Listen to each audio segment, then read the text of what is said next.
Long time no see. Today we're going to make lasagna. Guys, welcome to my channel, Food to Relish. I'm making this recipe based on popular demand. It's been a long time coming. Lasagna is such a simple dish, but it can be time consuming, and that's why it's taking time to prepare this recipe for everyone to enjoy. Thank you for returning subscribers. Thank you for brand new subscribers.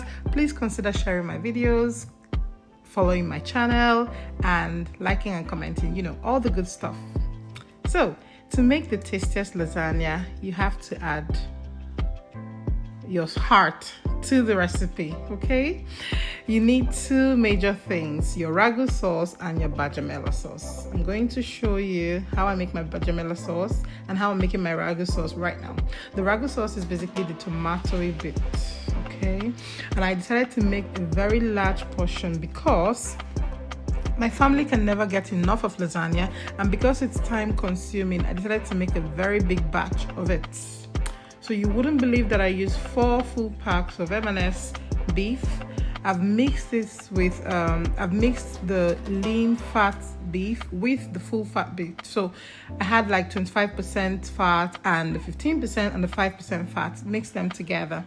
If you're very health conscious, obviously go with the 5% or no fat minced meat. Okay, on the other side of the cooker, I'm going to be, of the burner, okay, I'm going to make the besciamella sauce at the same time because we're trying to save time. And mind you, your oven is also set to heat at around 180 to 200 degrees centigrade. Okay, sometimes I stir fry my, my beef before adding the onions, but it doesn't really matter. Just make sure the onions is not very burnt before you add the mince. You cook down the mince until it's pale brown. This is me starting the besciamella sauce. I'm melting 500 grams of butter, as you can see, and then I'm adding some flour. Here I've added about 2 cups of flour, plain flour that is, which is let's say, okay, now it's about 3 cups. I haven't measured what I use just because I make this all the time. So I'm just hoping that you'll be able to figure out what I've added. I'll attempt to add in the exact quantity at the end of the video. So check the comment section and you might see that. Add in some of your milk. I'm using whole milk because you need the fat for the taste. On the other pan, cooking the besciamella sauce, and the other one cooking the ragu sauce at the same time. I hope it helps your understanding. But anyway, this is the meat trying to cook down. Once everything has gone from red to pale brown, you know it's nearly cooked. And as you can see, I've emptied the entire 1 liter of milk into this pan to tell you how big, did I say 1 liter? 2 liters, to tell you how big the lasagna I was making was. And the meat keeps cooking down. You keep stirring the besciamella sauce on low heat. Add in some thyme. The fresher your vegetables, the better. When you use fresh thyme, you can tell the difference. And then, very importantly, add your oregano, just because it's very good with beefy meals. To the besciamella sauce then, I'm adding a dash of nutmeg and a dash of peppercorns, just to give it its own taste. And of course, a bit of salt. Top it up with some milk to the consistency you like. You don't want the lasagna to be very runny. You don't also want it to cake easily. Just somewhere in the middle, like you can see.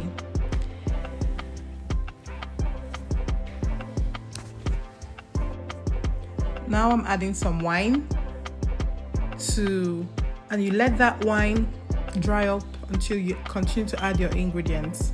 In no particular order then, I'm adding the vegetables of my choice. Typically you go with your sweet bell peppers, just a little quantity, and some carrot, unless my friend Catherine is eating it. She does not like carrots, and so if you don't like carrots like my friend, then you skip it, okay? And then you keep giving this a mix until that fries in. You don't want to add it to boil. So ensure you fry down the entire vegetables, including your celery. Celery is also a very yummy vegetable in lasagna ragu sauce. I'm adding in some seasoning cube just for taste. The wine helps infuse the taste. You can see all my little helpers here. And then I'm adding in the seasoning cubes and I'm giving that a stir, as well as salt.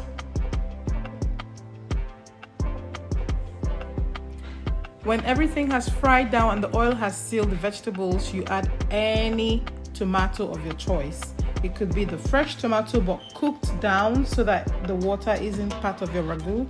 It could be just tinned, chopped tomatoes, and it could be tomato passata. It could be these ones that I'm using here, any tomato of your choice. You add that and then you stir it together again.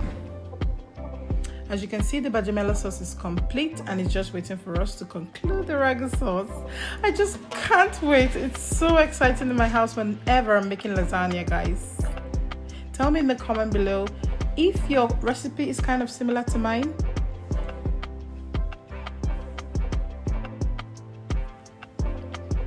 Look at how beautiful that looks. Delicious. I can't wait. Now this is the secret ingredient. If you don't have enough time to cook this down, add in a sprinkle of sugar, any type of sugar, dark brown sugar, light brown sugar, just your normal sugar. What it does is to remove the sour taste from your tomato, from your ragu, and you're good to go. Straight to the fun part then, the layering of the lasagna. Okay, just to show you that I've added some more salt. Okay, taste your ragu and make sure that it's complete.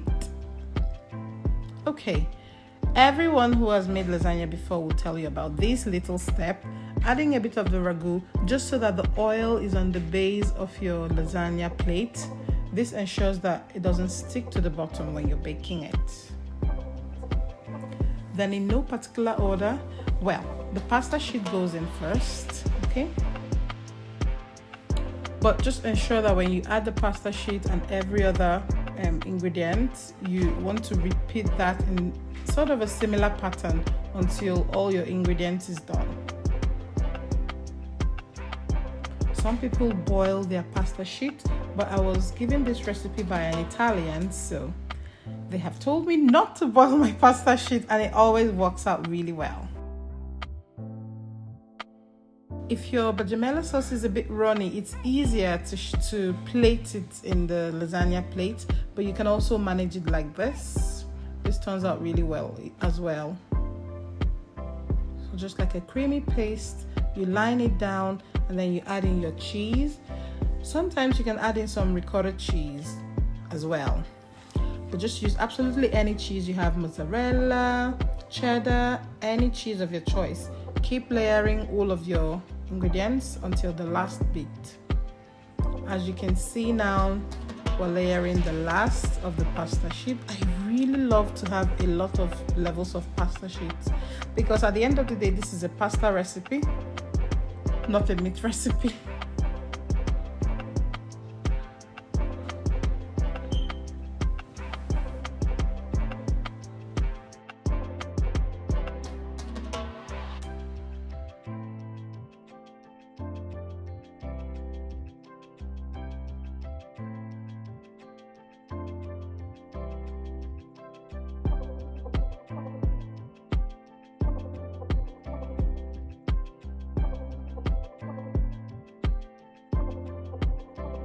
Ensure you have enough ragu sauce for the topping because this is the moment of truth.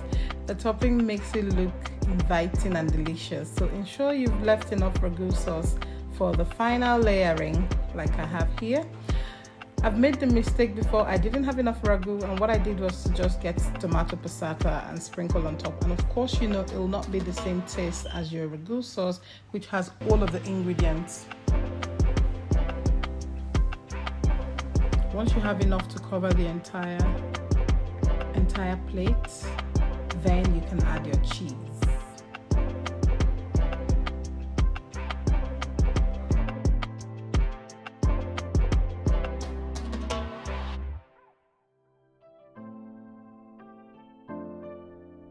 Cheese goes finally over the ragu sauce, and that's the end. At least I know that there wouldn't be any making of lasagna for the next 1 week. Put that into the oven and set it to 200 degrees and let it cook. I usually don't time this, but it cooks within 45 minutes or less. Once I see that the cheese is melted and caramelized, I bring it out and lasagna is done. So as soon as your cheese is cooked and brown, your lasagna is cooked evenly. I get some fresh parsley, which you can add as well in your ragu sauce, and then also sprinkle it on top. Give that a wash, obviously. Give that a good slice and sprinkle it on top of your lasagna. And this is how it looks, guys. This is mouth-watering. Can't wait to dig in.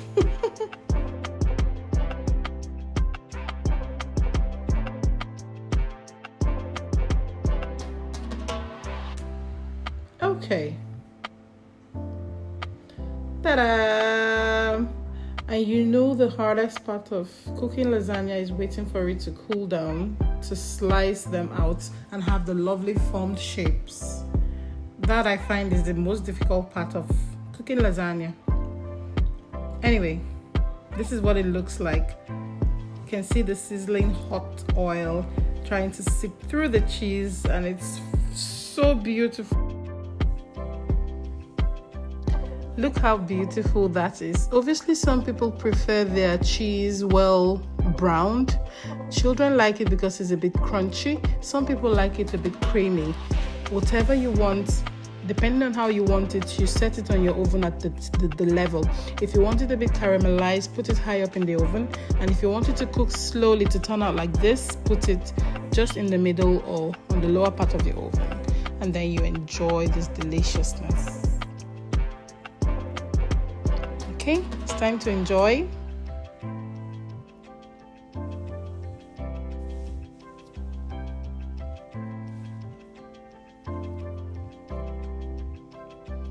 So this is us trying to eat it just immediately it's come out from the oven, and it tastes so good when it's hot. The aroma is obviously beautiful. Yeah, we couldn't wait. Always never. But when you let it cool down, this is what it looks like. You just slice it off easily like this. Comes out in real cakes. The next day it's even tastier, guys. Thank you so much for watching, and please like, share and comment. Bye bye.